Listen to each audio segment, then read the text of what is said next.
أعوذ بالله من الشيطان الرجيم. بسم الله الرحمن الرحيم.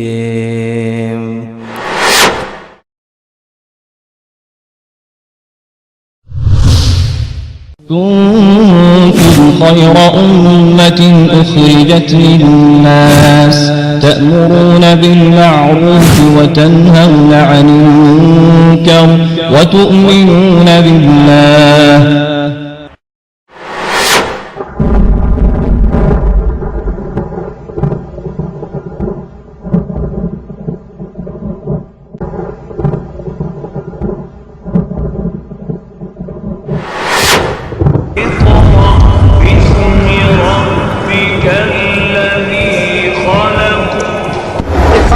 ابتدا دراصل رسول اللہ صلی اللہ علیہ وسلم کی زندگی میں ہی ہو گئی تھی. آپ کی حیات مبارکہ میں ہی یہ زہریلا بیج ظاہر ہو چکا تھا. ایک شخص کھڑا ہوتا ہے جس کی آنکھ کے اندر دھسی ہوئی تھی, رخسار ابھرے ہوئے تھے, پیشانی ابری ہوئی تھی, گھنی داڑھی تھی, سر مڑا ہوا تھا, تہبند اٹھائے ہوئے تھا. کھڑا ہو کر کہنے لگا یا رسول اللہ صلی اللہ علیہ وسلم اتق اللہ, اے اللہ کے نبی اللہ سے ڈرو. پیارے حبیب علیہ السلام نے فرمایا کیا میں زمین والوں میں سب سے زیادہ اس بات کا حقدار نہیں کہ سب سے زیادہ اللہ سے ڈرنے والا میں ہوں؟ تو مجھے کہہ رہا ہے اللہ سے ڈرو؟ مجھ سے زیادہ اللہ سے ڈرنے والا کون ہے؟ میں سب سے زیادہ اللہ کو جاننے والا, پہچاننے والا اور سب سے زیادہ اللہ کا ڈر رکھنے والا.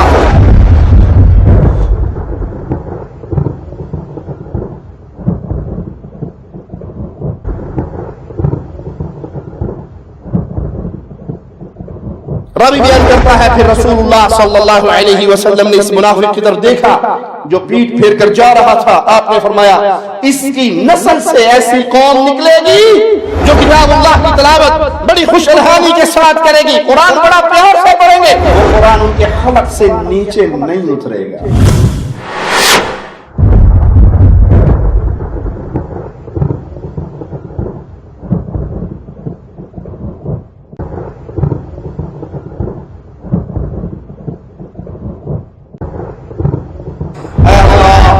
تیرے پیارے ناموں کا واسطہ ہے مولا, مملکت سعودی عرب کی حفاظت فرما. اللہ شریروں کا شر, ظالموں کا ظلم, حاسدوں کا حسد انہیں کی گردنوں میں لوٹا.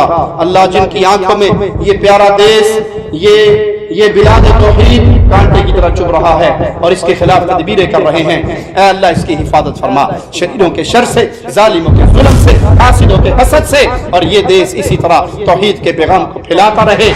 ان الحمدللہ نحمده ونصلي على رسوله الكريم. اعوذ بالله من الشيطان الرجيم. بسم الله الرحمن الرحيم. قل هو الله احد الله الصمد لم يلد ولم يولد ولم يكن له كفوا احد.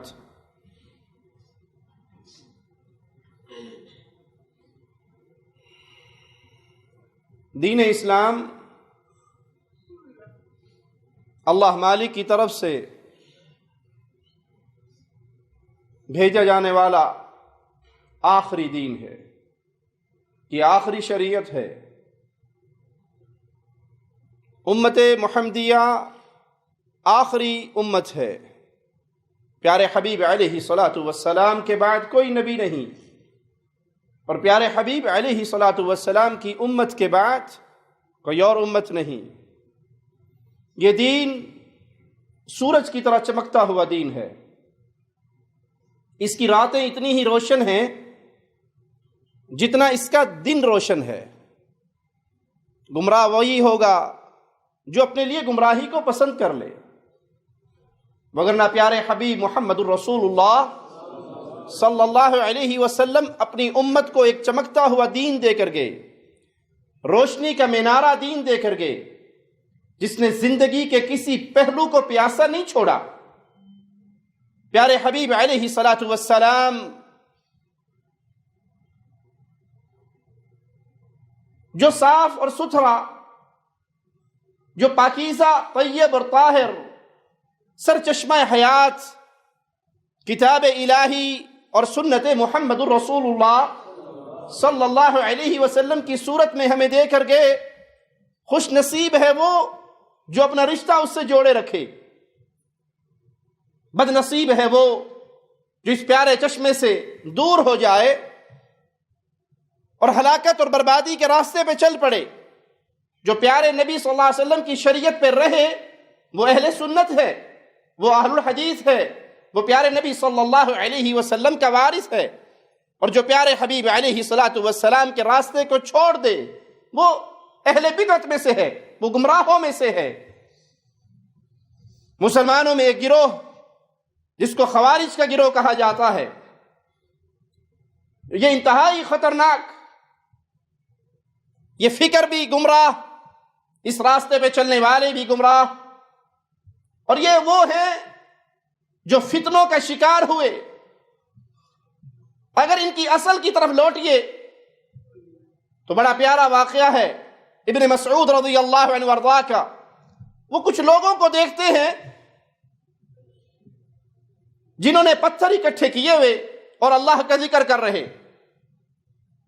ابن مسعود کو کسی نے خبر دی رضی اللہ عنہ وارضاہ، تو ان کے پاس آئے اور کہا یہ کیا طریقہ ہے ذکر کرنے کا؟ ابھی تو رسول اللہ صلی اللہ علیہ وسلم کے وہ برتن نہیں ٹوٹے جن میں آپ کھانا کھایا کرتے تھے، تم نے ابھی سے دین کے اندر نئے کام کا اضافہ کر لیا۔ جواب میں وہ قوم کہتی ہے ابن مسعود ہم تو خیر کے متلاشی ہیں۔ کہا کتنے ہی وہ ہیں جو خیر کے متلاشی تو ہیں لیکن خیر کو پا نہیں سکتے۔ راوی بیان کرتا ہے کہ پھر یہی گروہ جنہوں نے سنت کے ہوتے ہوئے بدعت کے راستے کو کھولا تھا، میں نے دیکھا انہی کی اکثریت تھی جو خوارج کے ساتھ شامل ہو چکی تھی۔ تو آئیے خوارج کون ہیں، ان کے نظریات کیا ہیں، ان کے عقائد کیا ہیں، ان کو پہچانا کیسے جا سکتا ہے، اور پہچاننے کے بعد ان سے بچا کیسے جائے گا؟ تو ہم خوارج کی تعریف کی طرف لوٹتے ہیں۔ علماء کے مختلف اقوال ہیں اس کے بارے میں۔ امام ابن قیم رحمہ اللہ خوارج کا تعارف کرواتے ہوئے فرماتے ہیں خارجی کا نام ہر اس شخص پہ بولا جاتا ہے جو سیدنا علی رضی اللہ عنہ وارضاہ کے خلاف بغاوت کرنے والوں جیسے افعال اور اقوال اپنا لے، جنہوں نے سیدنا علی کی خلافت راشدہ کے خلاف خروج کیا، بغاوت کی، تلوار اٹھائی، میدان جنگ میں آئے، ان کے جو عقائد تھے، ان کے جو اقوال تھے، ان کے جو افعال تھے، قیامت تک جو ان کے راستے پہ چلے گا اس کے اوپر یہ خوارج کا لفظ بولا جائے گا۔ اسی طرح ہر وہ شخص جو قرآن و سنت کو فیصلہ کن شریعت اور قانون ماننے سے انکار کر دے، اپنی مرضی کی تعویلیں کرے، اپنی مرضی کے عقائد بنائے، اپنے پاس سے، اپنی گفتگو سے، اپنے نظریات سے کچھ ایسی چیزیں اخذ کرے جو شریعت محمدیہ میں نہیں ہے اور اس کو دین بنا لے، یعنی اپنا مرجع کتاب الہی کو، سنت مصطفیٰ کو صلی اللہ علیہ وسلم نہ سمجھے، تو یہ وہ ہیں جن کے عقائد میں سے ایک مشہور بات یہ ہے کبیرہ گناہ کے ارتکاب کو خوارج کافر قرار دیتے ہیں۔ جو کبیرہ کا ارتکاب کر لے خوارج کہتے ہیں یہ کافر ہو گئے، یہ مسلمان باقی نہ رہے۔ اور ظلم کرنے والا مسلمان حاکم، وہ مسلمان جو مومن ہے، وہ حاکم وقت جو مسلمان ہے، جو مومن ہے، جو موحد ہے، جو اہل توحید میں سے ہے، لیکن اس کے بعض افعال ظالمانہ ہیں، اس کے ظلم کے خلاف، اس کے خلاف بغاوت کرنے والے، بغاوت کا فتویٰ دینے والے، یہ خوارج کی موافقت کرے ہیں۔ اور جب یہ خوارج کی موافقت کرتے ہیں اقوال و افعال میں تو ان کے اوپر بھی وہی لفظ فٹ آتا ہے، انہیں خارجی کہا جائے گا۔ علامہ ابو الفتح محمد عبد الکریم شہرستانی رحمہ اللہ خارجیوں کی ایک عام پہچان بیان کرتے ہوئے فرماتے ہیں وہ مسلمان حکمران جس کی حکومت پہ ملت اسلامیہ اکٹھی ہو گئی ہو۔ ایک شخص نے حکومت حاصل کر لی، کسی بھی ذریعے سے وہ حکمران بن گئے، اب موحد ہے، اہل توحید میں سے ہے، شرک اکبر کا ارتکاب نہیں ہے، کفر بواح کا ارتکاب نہیں ہے، اور وہ شخص ایسا ہے کہ ملت اس پہ اکٹھی ہو چکی ہے، مسلمانوں کی اکثریت اسے اپنا امیر، اپنا بادشاہ مقرر کر چکی ہے، اب کوئی اس کے خلاف غداری کا فتویٰ دے، اس کے خلاف غداری کا حکم دے، اس کے خلاف ہنگامہ آرائی قتل و غارت کی اجازت دے، اس کی شرعی عمارت پہ خروج سمجھا جائے گا، اس کا یہ فعل اور یہی خوارج کی نشانی ہے۔ اب یہ خروج کسی بھی مسلمان حکمران کے خلاف ہو جو اہل ایمان میں سے ہے، اہل توحید میں سے ہے، اس کے خلاف، کسی بھی دور کے مسلمان کے خلاف بغاوت کا فتویٰ دینے والے، کسی بھی دور کے مسلمان حکمران کے خلاف ہنگامہ آرائی، خروج، ہڑتالیں اور اس کی اطاعت سے نکلنے کا اعلان کرنے والے، وہ وجہ جس کی وجہ سے اس کے خروج، اس کی اطاعت سے نکل رہے ہیں، وہ کفر بوا نہیں ہے، وہ شرک اکبر نہیں ہے، بلکہ وہ کچھ مظالم ہیں یا کبیرہ گناہ ہے، ان کی بنیاد پہ کوئی خروج کرتا ہے تو یہ وہی فہم ہے، یہ وہی فکر ہے جو خوارج نے اپنایا تھا۔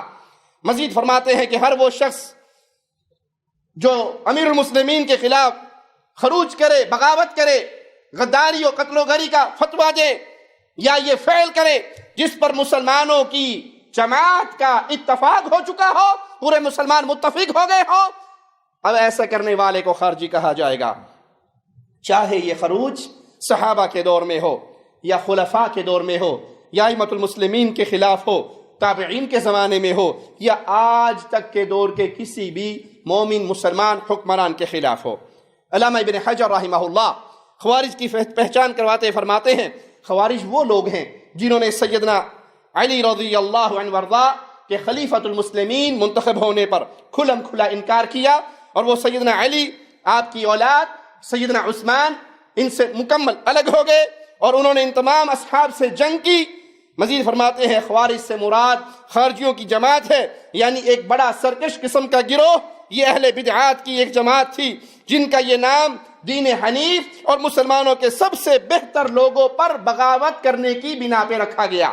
مسلمانوں کی سب سے پیاری جماعت صحابہ کی جماعت، تو خوارج نے سب سے پہلے صحابہ کی جماعت کے خلاف بغاوت کی، ان کے خلاف تلوار میدان میں لے کر آئے، مقابلے پہ اترے، میدان جنگ گرم کی، تو یہ ان کو خوارج کہا گیا کیونکہ مسلمانوں کی سب سے بہترین جماعت کے خلاف بغاوت کی۔ دکتور ناصر عبد الکریم حافظہ اللہ فرماتے ہیں خوارج وہ لوگ ہوتے ہیں جو کبیرہ گناہوں کی بنا پر اہل ایمان کو کافر شمار کریں۔ کسی شخص سے کبیرہ گناہ ہو گیا، کبیرہ گناہ اللہ کی مشیت کے تحت ہے، اللہ چاہے اسے معاف کرے اور چاہے تو اس کو عذاب دے، لیکن کبیرہ کا ارتکاب کرنے والا ہمیشہ کی جہنم میں نہیں چلے گا، کبیرہ کا ارتکاب کرنے والا ہمیشہ کی دوزخ کا ٹھکانہ اس کو نہیں ملنے والا، وہ اللہ کی رحمت پا کے جنت میں چلا جائے یا گناہ کی سزا پا کے جنت میں چلا جائے، جنت میں ضرور جائے گا۔ اس کے برعکس شرک اکبر کرنے والا، کفر بواح کرنے والا، وہ ایسا انسان ہے جو ہمیشہ کی جہنم کا حقدار ہے۔ لیکن خوارج اہل سنت کے عقیدے کے برخلاف ان لوگوں کو جن سے کبیرہ کا ارتکاب ہوا کفر کا فتویٰ لگاتے اور ہمیشہ کا جہنمی قرار دیتے اور عوام پر ظلم و ستم کرنے والے مسلمان مومن حاکم کے خلاف بغاوت اور سرکشی کرتے۔ معلوم ہوا کہ خوارج وہ لوگ ہیں جو اپنی ابتدا میں جنگ صفین کے موقع پر امیر المؤمنین سیدنا علی رضی اللہ عنہ وارضاہ کی طرف سے صلح کے لیے جانبین سے مقرر شدہ حکم کو قبول اور منظور کر لینے کے بعد ان کے خلاف بغاوت اور سرکشی کی۔ جنگ ہوئی، دونوں طرف سے حکم مقرر ہوئے، فیصلہ کرنے والے، سیدنا علی نے اس کو قبول کر لیا، سیدنا امیر معاویہ نے اس کو قبول کر لیا، تو ایک گروہ شیعان علی کا الگ ہوا اور اس نے کہا آپ نے اللہ کو چھوڑ کر مخلوق کو حکم مقرر کیا، لہذا نعوذ باللہ آپ بھی کافر ہو گئے، سیدنا امیر المومنین علی بھی کافر ہو گئے، معاویہ بھی کافر ہو گئے، حکم بننے والے بھی کافر ہو گئے اور ان سے الگ ہو کے ان کے خلاف جنگ و جدال شروع کیا۔ بعض علماء کی رائے یہ ہے کہ خارجیوں کی ابتدا دراصل رسول اللہ صلی اللہ علیہ وسلم کی زندگی میں ہی ہو گئی تھی، آپ کی حیات مبارکہ میں ہی یہ زہریلا بیج ظاہر ہو چکا تھا۔ صحیح بخاری میں سیدنا ابو سعید رضی اللہ عنہ وارضاہ سے روایت ہے، فرماتے ہیں سیدنا علی نے یمن سے، جب سیدنا علی یمن کے گورنر مقرر تھے، یمن سے کچھ سونا پیارے رسول صلی اللہ علیہ وسلم کی خدمت میں بھیجا۔ آپ نے 4 اشخاص پہ اس سونے کو تقسیم کر دیا، تو ایک شخص کھڑا ہوا اور کہنے لگا کہ اس سونے کے زیادہ حقدار تو ہم تھے، جن میں بانٹا گیا یہ ناانصافی ہوئی، اس کے اصل حقدار ہم تھے۔ جب رسول اللہ صلی اللہ علیہ وسلم کو یہ خبر پہنچی تو پیارے حبیب علیہ الصلوۃ والسلام نے فرمایا الا تأمنونی وانا امین من فی السماء،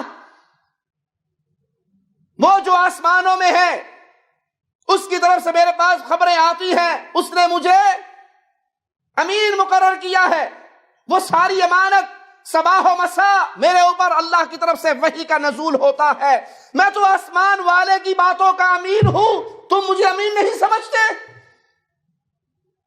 پیارے حبیب علیہ الصلوۃ والسلام یہ بات کہہ رہے ایک شخص کھڑا ہوتا ہے جس کی آنکھیں اندر دھسی ہوئی تھی، رخسار ابرے ہوئے تھے، پیشانی ابری ہوئی تھی، گھنی داڑھی تھی، سر مونڈا ہوا تھا، تہبند اٹھائے ہوئے تھا، کھڑا ہو کر کہنے لگا یا رسول اللہ صلی اللہ علیہ وسلم اتق اللہ، اے اللہ کے نبی اللہ سے ڈرے۔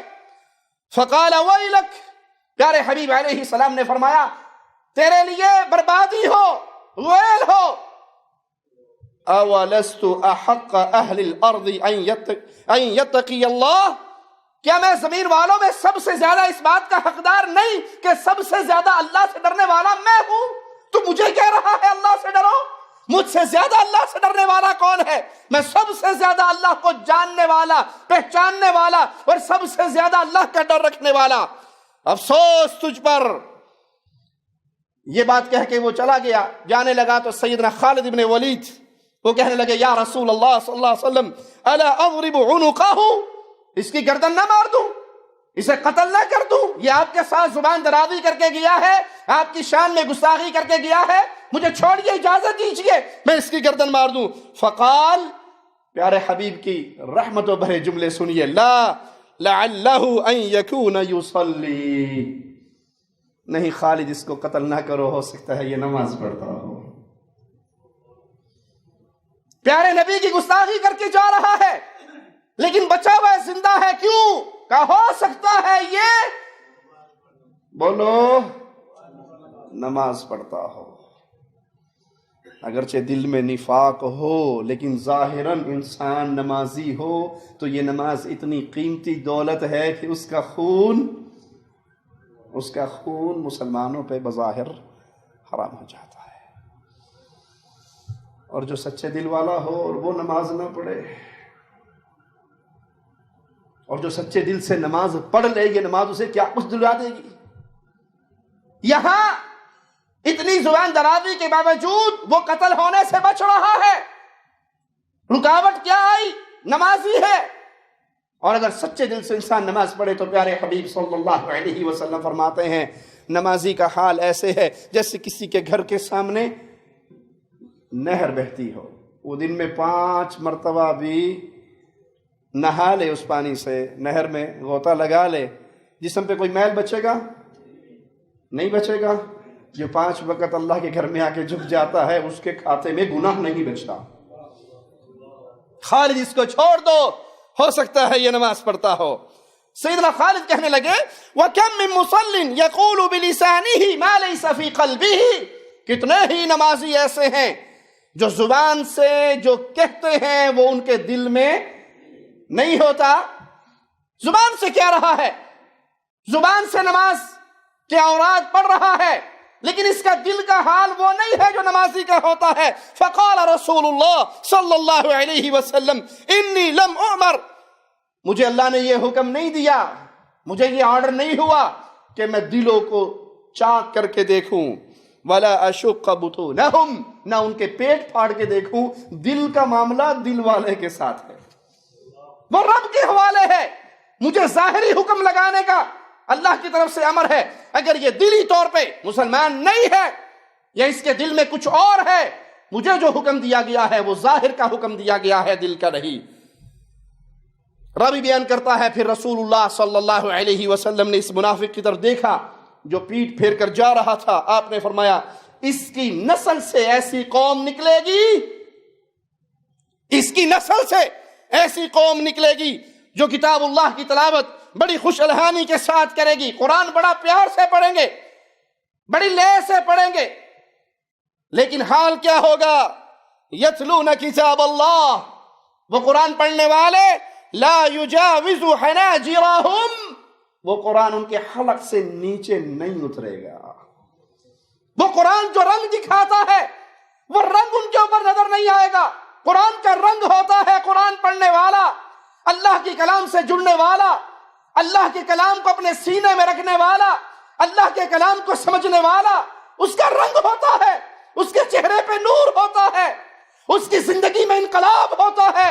اس سے گناہ ہو جائے تو وہ یہ کلام الہی کی تلاوت اس کو پرسکون نہیں رہنے دیتی. وہ روتا ہے، اللہ سے معافی مانگتا ہے، نمازوں میں جھکتا ہے، اللہ کو راضی کرتا ہے. وہ جب قرآن کی تلاوت کرتا ہے وہ یہ لذت محسوس کرتا ہے گویا اس کی رب سے بات ہو رہی ہے. لیکن یہ قرآن پڑھیں گے ان کے حلق سے نیچے نہیں اترے گا، اس کا رنگ نظر نہیں آئے گا، اس کی لذت ان کی زندگی میں نہیں ہوگی. قرآن پڑھنے سے جو انقلاب آتا ہے وہ انقلاب نہیں ہوگا. اگر قرآن کو سمجھ کے پڑھا جائے، قرآن کی لذت دل میں اترے، قرآن کو پڑھنے والا اس کو سمجھے، صرف دنیا میں تبدیلیاں نہیں ہوتی، آخرت میں تو جو کچھ ملنا ہے وہ تو بہت کچھ ہے.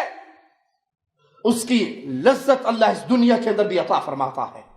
صحابی قرآن پڑھ رہے، صحابی تلاوت کر رہے، گھوڑا بدک رہا، قرآن کی تلاوت روک دیتے، گھوڑا پرسکون ہو جاتا، پھر پڑھنا شروع کرتے، گھوڑا پھر اچھلنے لگ جاتا. قریب گئے گھوڑے کے، بچہ ساتھ لیٹا ہوا تھا، ڈر گئے کہیں اچھلتے ہوئے بچے کو مسل نہ دے. تو کیا دیکھتے ہیں کہ آسمان پہ ایک نور، روشنی نظر آتی ہے. صبح پیارے حبیب علیہ الصلوۃ والسلام کو فرمایا، قصہ سنایا، عرض کی. آقا نے فرمایا میرے صحابی تیری آواز کو سننے کے لیے کلام الہی جو پڑھ رہا تھا آسمان سے رب کے فرشتے آئے ہوئے تھے. بیڑا غرق ہو اس موبائل کا اور فیس بک کا جس نے ہمارے ہاتھوں سے کلام الہی کو ہی چھین لیا. کبھی وقت ہوتا تھا تو انسان قرآن لے کے بیٹھتا تھا، قرآن حکیم کے نسخے کو کھولتا تھا. اپنے اپنے دل میں جھانک کے دیکھیں، اب ٹائم ملتے سب سے پہلے کیا کرتے ہیں؟ موبائل ہاتھ میں لیتے ہیں. خالد ابن ولید اللہ کے کلام کو لیتے سینے سے لگاتے اور رونے لگ جاتے اور کہتے مجھے معاف کرنا، کثرت جہاد کی وجہ سے تجھے پڑھنے کا موقع نہیں ملتا، تجھے پڑھنے کا ٹائم نہیں ملتا، کثرت جہاد کی وجہ سے. ہم کیا کہتے ہیں؟ وہ کیا کہتے ہیں؟ جہاد کی وجہ سے تجھے کم پڑھ سکتا ہوں. اور ہم کیا کہتے ہیں؟ جوال کی وجہ سے پڑھنا نصیب ہی نہیں ہوتا. صرف گردن ہلانے سے فائدہ نہیں ہوگا. روح نکلتے ہی یہ A7، یہ گلیکسی، یہ نوٹ 5، یہ سب یہیں پہ. ہاں ابھی لاش قبر میں نہیں جائے گی، بیٹے پہلے ہی چوکے جائے ابا جی مینوں جان لگے پہلے ہی دے گئے سن. انہیں کیا سی پتر مرد ہی تیرا ہو جائے گا، میں تے کدوں دا ڈکن ڈیا پیو مرے گا کدوں تاکہ نواں موبائل قابو کرا. یہ لڑائی پہلے ہی ہو جائے گی، آپ کے دفن ہونے سے پہلے ہی. یہ موبائل میرا تھا، یہ میرا تھا. ایک چیز ہے جو ساتھ رہے گی، وہ کیا ہے؟ سورۃ ملک اس میت کی طرف آنے والے عذاب کے درمیان رکاوٹ بن جائے گی. یہ رات کو سونے سے پہلے مجھے پڑھا کرتا تھا. سوچئے پر اپنے گریبان میں جھانک کے کتنے ہیں جو رات کو آخری میسج کر کے سوتے ہیں، صبح اٹھتے سب سے پہلے آنکھیں ملتے ہوئے موبائل اچھا یہ دیکھیے اس طرح سوتے ہوئے بھی ہاتھ میں وہ، اٹھتے ہوئے بھی ہاتھ میں. نہ سوتے ہوئے زبان پہ اللہ کا ذکر اور نہ اٹھتے ہوئے اللہ کا ذکر. لیکن یہ کلام الہی کی تلاوت ہے جو حشر میں بھی آئے گی، اپنی چھاؤں میں چھپا لے گی. یہ کلام الہی اللہ کے سامنے کھڑے ہو کر حدیث کے لفظ ہے، جھگڑا کرے گا. اس وقت تک جھگڑا کرے گا جب تک اس پڑھنے والے کی سفارش کر کے اللہ سے اس کے گناہوں کو معاف کروا کے جنت نہ پہنچا دے. وہاں سفارش ہوگی فیس بک کی، واٹس ایپ کی، ٹویٹر کی، جی میل کی، ای میل کی، فی میل کی، کوئی ہوگی کچھ ہے؟ کچھ نہیں ہوگا. یہ کلام الہی یہ اگر لذت سے پڑھا جائے، سمجھ کے پڑھا جائے تو اس کے بڑے عظیم مقام ہے. پیارے حبیب فرماتے ہیں کلام الہی کا ماہر قیامت کے دن کہا جائے گا جنتیوں میں جنتی تو بنے گا ہی. انسانوں کو چھوڑ فرشتوں کے صف میں کھڑا ہو جا. انسانوں کو چھوڑ فرشتوں کے صف میں کھڑا ہو جا. لیکن یہ خوارج کا گروہ خوش الحانی سے قرآن حکیم کو پڑھیں گے. پیارے حبیب فرماتے ہیں ان کے حلق سے نیچے نہیں اترے گا. یمرقون من الدین کما یمرق السهم من الرمیہ. یہ دین سے ایسے نکل جائیں گے, دین سے ایسے نکلیں گے جیسے تیز تیر شکار والے جانور کے جسم کو پار کر جاتا ہے. دین سے کوئی تعلق نہ رہے گا, جیسے تیر جانور کے اندر سے نکل جاتا ہے شکاری جانور کے, اسی طرح یہ خوارج کا گروہ دین اسلام سے نکل جائیں گے. لئن ادرکتہم, اگر میں ان کو پالوں, میرے زمانے میں ان کا ظہور ہو, لأقتلنہم قتل ثمود, جیسے قوم ثمود قتل ہوئی تھی میں ان کو ویسے قتل کروں گا. راوی کہتا ہے یقینی گمان ہے کہ رسول اللہ صلی اللہ علیہ وسلم نے یہ بھی فرمایا کہ اگر میں ان کا دور پالوں, میرے دور میں ان کا ظہور ہو جائے تو میں ان کو ایسے قتل کروں جیسے قوم ثمود کا قتل ہوا. امام ابن جوزی رحمہ اللہ اس حدیث کی شرح میں لکھتے ہیں کہ خارجیوں کا سب سے پہلا شخص جس نے اس فتنے کی بنیاد رکھی وہ عبداللہ بن ذوالخویصرہ, یہ وہ شخص تھا. روایات میں جو اس کے الفاظ نقل ہوئے ہیں ان میں سے ایک جملہ یہ بھی ہے, اس نے کہا یا رسول اللہ صلی اللہ علیہ وسلم اعدل, اے اللہ کے نبی عدل کیجئے. آپ سونے کے بانٹنے میں عدل نہیں کر رہے, انصاف سے کام نہیں لے رہے, نعوذ باللہ ثم نعوذ باللہ, عدل کیجئے. تو پیارے حبیب علیہ الصلوۃ والسلام نے فرمایا ویلک, تیرے لیے ہلاکت ہو, ویل ہو, بربادی ہو. ومن یعدل اذا لم اعدل, اگر میں نے عدل نہ کیا تو دنیا میں اور کون ہے عدل کرنے والا. اگر انصاف کے دامن کو میں نے چھوڑ دیا تو پھر مجھ سے بڑا کون ہے, مجھ سے بہتر کون ہے, مجھ سے اچھا کون ہے. یہ خوارج کی بنیاد رکھنے والا, اس فتنے کا بیج بونے والا یہ وہ شخص تھا. آئیے خوارج کی حقیقت سمجھنے کے لیے اور ان کی مذمت میں پیارے حبیب علیہ الصلوۃ والسلام کے بیان کردہ فرامین کو سنیں. صحیح بخاری و مسلم میں سیدنا ابو سلمہ اور سیدنا عطاء ان سے روایت ہے, وہ فرماتے انہما اتیا ابا سعید الخدری رضی اللہ عنہ وارضاہ, کہ ہم دونوں ابو سعید کے پاس آئے اور ہم نے آ کے سوال کیا عن الحروریہ, کہ آپ حروریہ کے بارے میں کچھ جانتے ہیں؟ پیارے نبی صلی اللہ علیہ وسلم سے آپ نے کچھ سنا؟ هل سمعت رسول اللہ صلی اللہ علیہ وسلم یذکرها, پیارے نبی نے اس گروہ کا ذکر کیا ہو؟ قال لا ادری من الحروریہ, انہوں نے کہا میں تو اس گروہ کو نہیں جانتا. ولکنی سمعت رسول اللہ صلی اللہ علیہ وسلم, لیکن میں نے رسول اللہ صلی اللہ علیہ وسلم کو یہ کہتے ہوئے سنا یخرج فی هذه الامہ ولم یقل منها.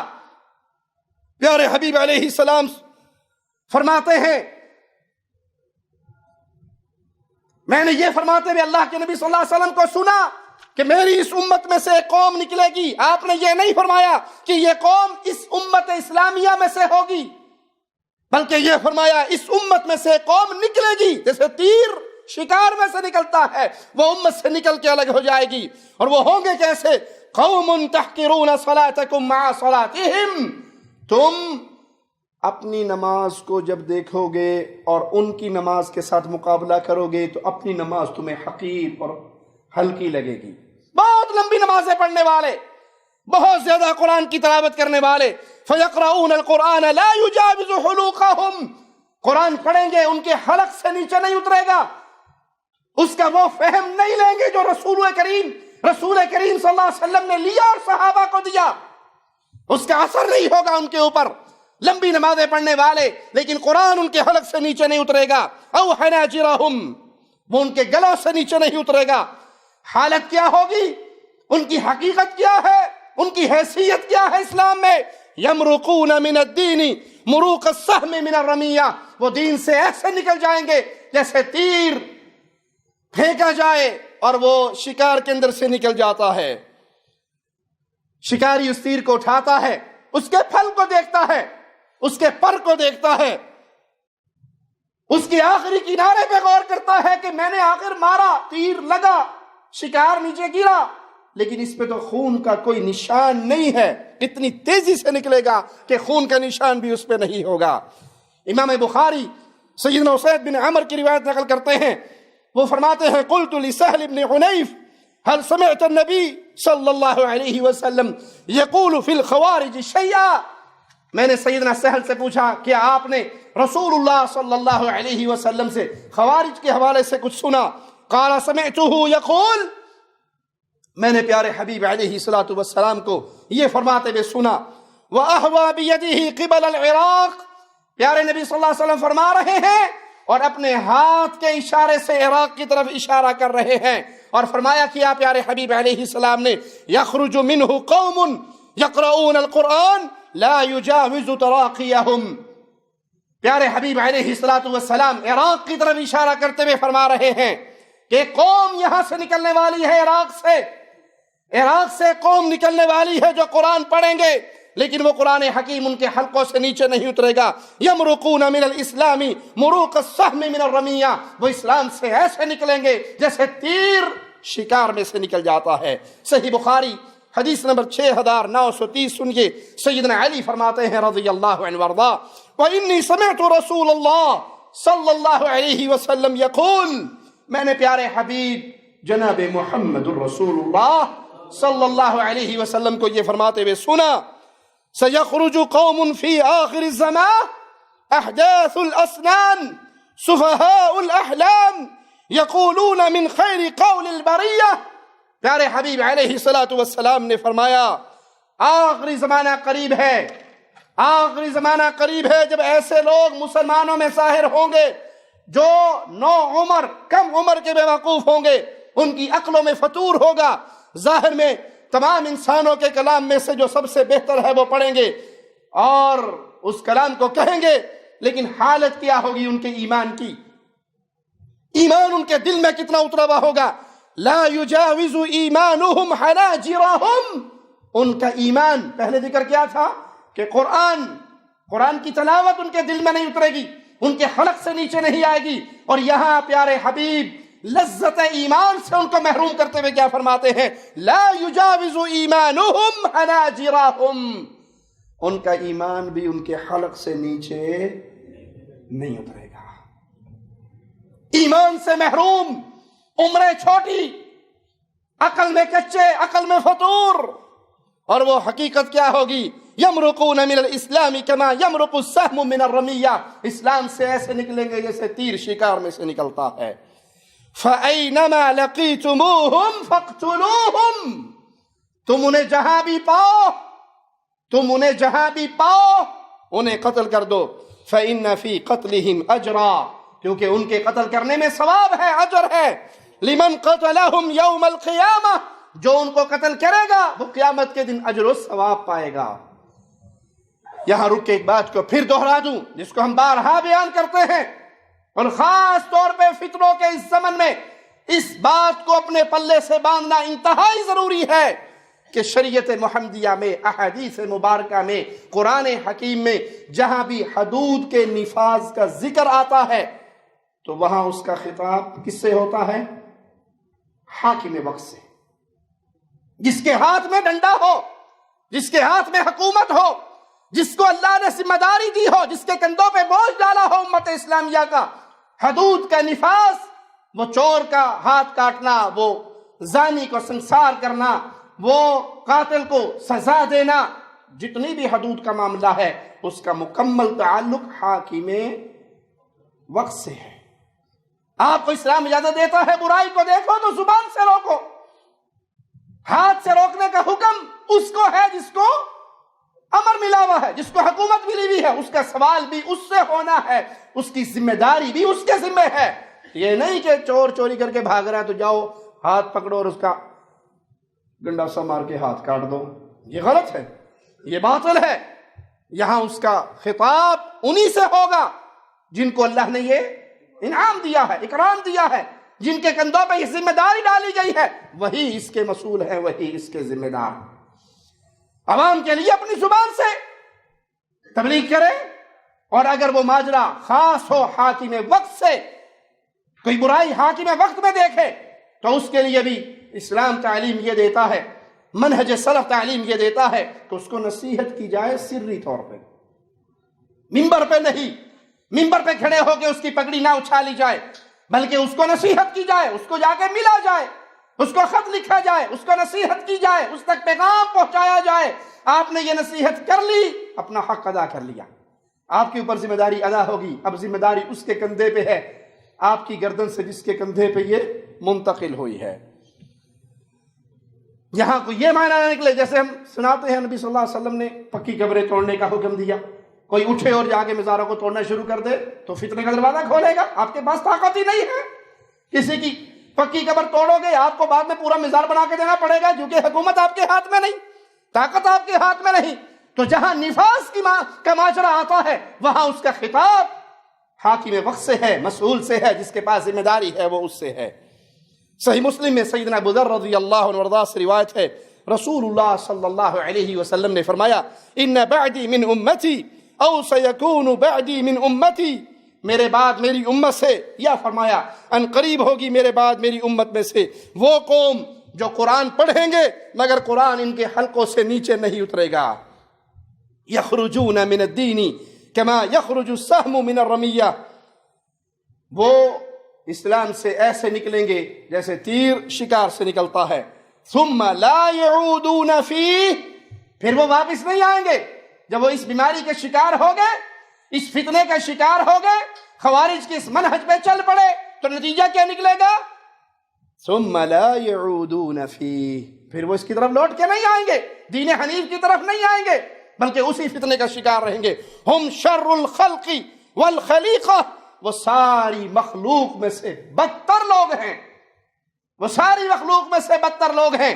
اب خوارج کا ایک منہج ہے، خوارج کے عقائد ہیں، خوارج کے نظریات ہیں، خوارج کے اقوال ہیں، خوارج کے افعال ہیں، جو ان کے نظریات کا حامل ہو، جو ان کی اقوال کے موافق ہو، جو ان کی باتوں کے پیچھے چلے، جو ان کے راستے پہ چلے، جو ان کے منہج کو اپنائے، جو ان کی عادات کو اپنائے، جو ان کے نظریات کو اپنائے، جو ان کی راہ کو اپنے لیے منتخب کرے، تو اس کے اوپر بھی وہی جملے فٹ آئیں گے جو اس دور کے خوارج پہ آئے تھے، جنہوں نے سیدنا علی رضی اللہ عنہ وارضاہ کے خلاف بغاوت کی۔ ان کو صحابہ نے سمجھایا، صحابہ نے جا کے ان سے مناظرے کیے، ان کی اشکالات کو دور کیا۔ تو یہ بھی ایک طریقہ ہے کہ اگر آپ کسی ایسے شخص کو پاتے ہیں جس کا منہج اہل سنت کا منہج نہیں، سلف کا منہج نہیں، تو اس کو نصیحت کی جائے، انفرادی ملاقات کی جائے، اس کو پیار اور محبت سے سمجھایا جائے، اس کو دین حنیف کی طرف واپس لانے کی کوشش کی جائے، اس کو دھکا نہ مارا جائے، فتوے لگا کے ممبر پہ اس کے ساتھ جھگڑے نہ کیے جائیں، بلکہ انفرادی ملاقات سے جتنا فائدہ ہوتا ہے اتنا فائدہ دعوت کے اندر کسی اور اسلوب کو اپنانے سے شاید نہ ہوتا ہو۔ انفرادی ملاقات کیجیے، آپ کو پتہ لگے یہ شخص اس راستے پہ نہیں ہے جو راستہ ہمیں محمد الرسول اللہ صلی اللہ علیہ وسلم نے دیا ہے۔ آپ اس سے تعلق بنائیں، دوستی بنائیں، اس کو کھانا کھلائیں، اس کو ہدیہ دیں، اس کو تحفہ دیں، اس کو اپنے گھر بلائیں، اس کی بیماری میں، اس کے غم میں، اس کی پریشانی میں، اس کے دکھ میں شریک ہو، اور پھر اس کو تبلیغ کریں۔ تو کیا خیال ہے، بسر ہوگا نہیں ہوگا؟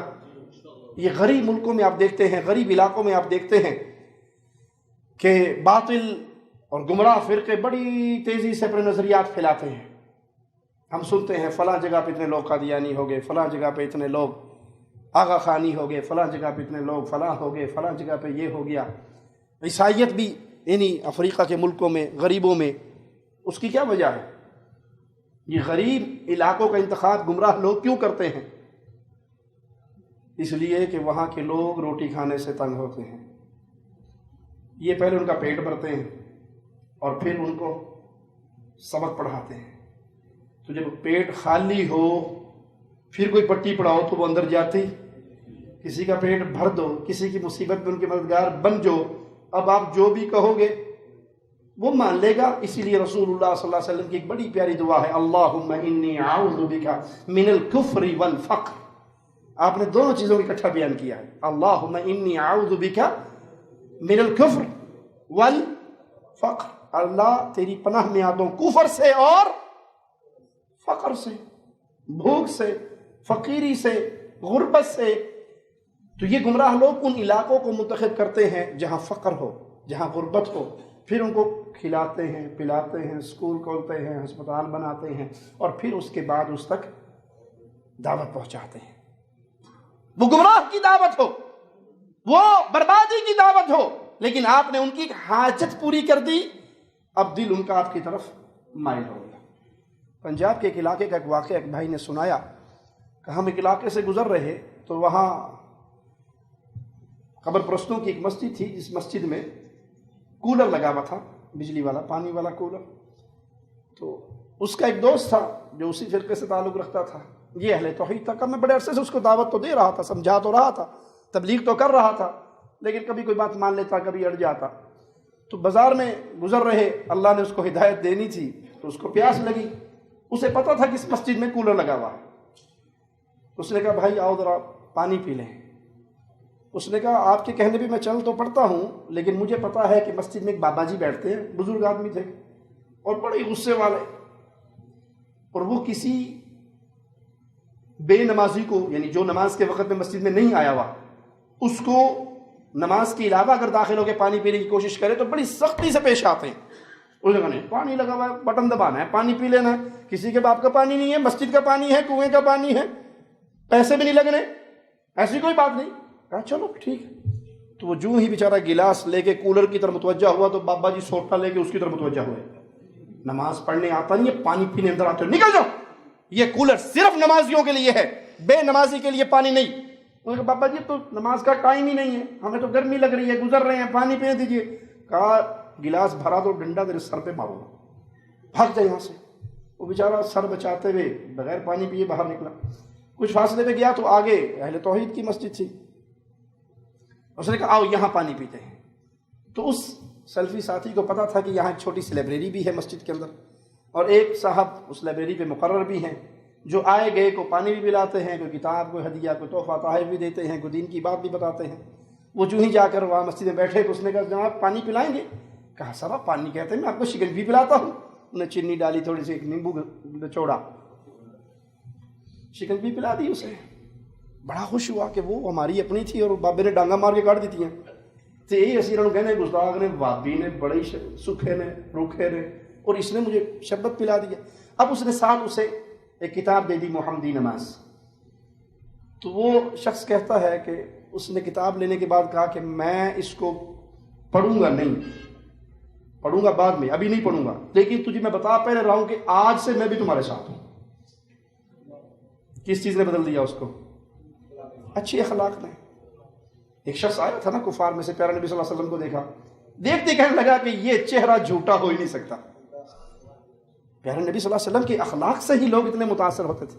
اور یہاں پہ درس بھی ہے ان بھائیوں کے لیے جن کی جیبوں میں 4 پیسے ہیں کہ وہ دین کو نشر کرنے لگے، تو جس تک آواز پہنچا رہے ہو اس تک پہلے اگر وہ بھوکا ہے تو روٹی پہنچا دے۔ پیارے نبی صلی اللہ علیہ وسلم نے مدینے میں آتے ہی کیا آواز لگائی تھی؟ بھوکے کو کھانا کھلاؤ، سلام کو عام کرو، جب لوگ سو جائیں تو پھر سجدے میں گر جاؤ، اللہ کو مناؤ۔ قیامت کے دن جب پریشانیوں سے ہر بندہ گھرا ہوا ہوگا، یہ کام کرنے والا سکون سے جنت میں جائے گا۔ سب سے پہلی بات، بھوکے کو کھانا کھلاؤ۔ آج کھانا کس کو کھلایا جاتا ہے؟ بڑی دوستی والے کو، بڑے قریبی کو، اور بھوکا مانگ بھی لے، مگر جا بابا اگلے بوئے تے جا، ساڑی اپنی گھر دی پوری نہیں پہنی، تو منگل واسطے اور آ گئے۔ اور یہ نہیں سمجھتا کہ جس کنویں سے پانی نکالا جائے اسی میں اور آتا ہے، جس کنویں سے پانی نہ نکالا جائے تو پانی پڑا پڑا بدبودار ہو جاتا ہے اور نہیں آتا، اور اسی کنویں میں آتا ہے جس میں سے ایک ڈول نکال لیا جائے۔ ارے بھائی تو دے گا، ہو سکتا ہے تیرا دینا تیری غربت کی دوری کا ذریعہ بن جائے۔ بھوکے کو کھانا کھلائیے، اور اگر وہ باطل عقیدے پہ ہے، باطل نظریات پہ ہے، تو پھر تو اور لازم ہے کہ اس سے اچھا تعلق بنائیں، اس کی حاجت پوری کریں۔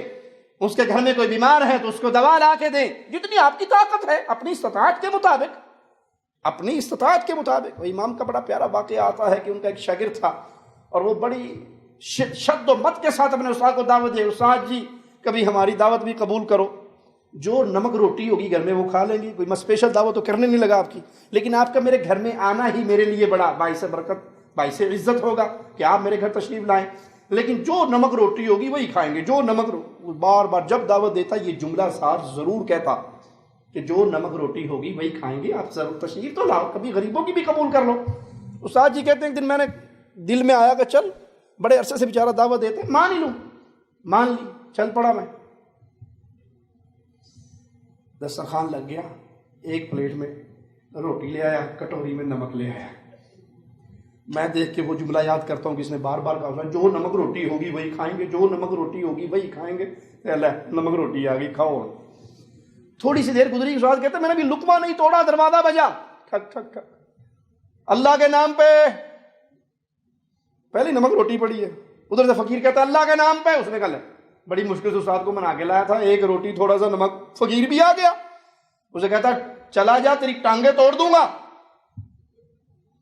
تو اس کے استاد نے کہا فقیر بھائی چلا جا، اللہ کی قسم اس سے زیادہ سچا بندہ میں نے کوئی نہیں دیکھا، یہ جیڑی گل کردا ہے پوری کردا ہے۔ انہیں مینوں مہینیاں تو نمک روٹی دا لارا لایا سی، نمک روٹی رکھی میرے اگے، اب اس نے کہا نا ٹانگیں توڑ دوں گا، یہ توڑ دے گا، تو چلا جا، اس سے زیادہ سچا بندہ میں نے نہیں دیکھا۔ جو آپ کی استطاعت ہے وہ استطاعت کے مطابق دیجئے، کھلائیے، پھر اس تک کلام الہی پہنچائیے، پھر اس تک پیارے حبیب علیہ الصلوۃ والسلام کا پیغام پہنچائیے، تو اللہ کی رحمت ہوگی، یہ ایک راستہ ہوگا۔ اور یہ ہمیں دلیل کہاں سے ملتی ہے؟ پیارے نبی صلی اللہ علیہ وسلم کی پیاری زندگی سے۔ کیا آپ نے کفار مکہ کو گھر نہیں بلایا؟ کیا ان کو دودھ نہیں پلایا؟ کیا دعوت دینے سے پہلے ان کی تواضع نہیں کی؟ یہ اسلوب محمدی ہے۔ اللہ سے دعا ہے اللہ ہمارے گناہوں کو معاف فرمائے، اللہ ہماری سیاہکاریوں کو معاف فرمائے، اللہ ہمیں زندہ رکھے، ایمان پہ رکھے، اللہ ہمیں موت دے تو اس حال میں دے اللہ ہم سے راضی ہو، ہم اپنے اللہ سے راضی ہوں۔ اللہ ہمیں موت دے تو اس حال میں دے کہ ہم سلف کے منہج پہ چلنے والے ہوں، صحابہ کرام کے راستے پہ چلنے والے ہوں، خوارج کے فتنوں سے اپنے دامن کو بچانے والے ہوں۔